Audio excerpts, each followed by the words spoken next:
Je suis du signe du Verseau. De nature masculine, je suis avant tout un signe d'air. En analogie avec la maison 11, Uranus est mon maître. Le Verseau a la réputation d'être libre comme son élément, l'air, et c'est bel et bien le cas. Mais cette liberté n'est jamais ou rarement associée à l'égoïsme, car dans le fond, je serai le premier à dire peace and love ou encore carpe diem.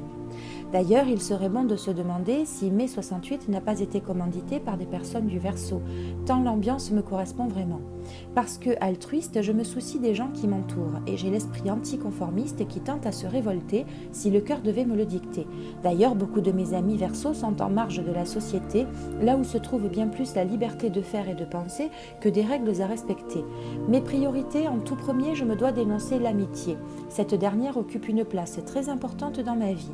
Serviable, attentionnée, je réponds présent à mes amis sans faillir, au point souvent d'en oublier toutes obligations amoureuses. Il n'est pas rare d'ailleurs de me retrouver en pleine élaboration de projets avec des amis, c'est dans le rassemblement que j'excelle. Notez que tout part de la maison 11 qui correspond à l'amitié et au bouleversement.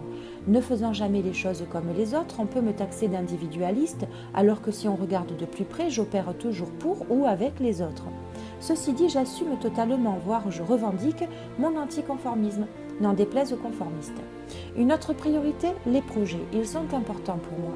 Le monde se construit en innovant et je suis le maître des idées neuves.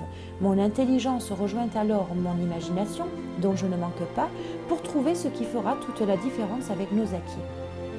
Je suis de ceux qui font de longues études pour accéder à une profession qui servira l'humanité, ou au contraire, je peux quitter l'école très vite, faute de pouvoir accepter l'autorité et les obligations scolaires. Loin de moi l'adage qui invite à tourner cette fois la langue dans sa bouche avant de parler. Généralement, je dis ce que je pense au moment où je le pense. Cela fait de moi une personne franche ou directe, mais jamais pour faire du tort. Mais j'en conviens, je peux être maladroit en blessant l'autre. A contrario, si une situation m'agace, je file ni vu ni connu. La fuite est une très bonne façon de ne pas s'alourdir de choses inutiles, vous savez. Et puis l'affrontement stérile est une perte d'énergie que je ne possède pas en masse. Et oui, si je suis vif, c'est dans l'instant T, parfois motivé par le stress ou la nervosité. Mais cela m'épuise, alors je me replie sur moi-même et ne suis plus la personne pleine de vie que vous connaissez. Je peux autant rire aux éclats, être enjouée que me renfermer et me taire. Mes amours en souffrent certainement. Je mets du temps à me caser, d'une part parce que j'aspire à une profonde liberté et d'autre part parce que je suis capable de changer de cap à la prochaine nouvelle idée qui me vient. L'engagement, ça fait peur. Par contre, une fois en relation, mon partenaire devra être avant tout mon meilleur ami. L'être aimé devra toujours me laisser respirer, libre, et ne surtout pas tenter de m'étouffer. Je vous le dis, je suis capable de fuir. Attentionné malgré tout, je suis dans le fond un vrai tendre. Mais chut, ça ne se crie pas sur tous les toits, ce genre de choses. En couple, j'ai besoin de projets et de voir l'avenir sans y mettre l'engagement. Vous suivez? Non?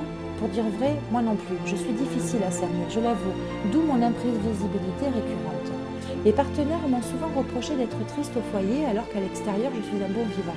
C'est vrai, je n'aime pas l'ennui, j'ai toujours besoin de nourrir mon esprit et mes moments. Je suis par conséquent entourée de beaucoup d'amis et de connaissances. J'aime la vie en société et l'être humain tout simplement. Malléable, je pourrais être un très bon acteur, même parfois menteur. J'aime l'art dans son ensemble. Mon goût pour l'exploration et la recherche m'a mené dans l'univers des sciences, l'astronomie, la médecine. Être de communication, je tends à côtoyer beaucoup de personnes. Bon, pour résumer mon tempérament, fidèle à mes amis essentiellement, je suis un courant d'air qu'il est difficile de freiner, mais toujours bien intentionné. Je ne fais que rarement les choses comme les autres.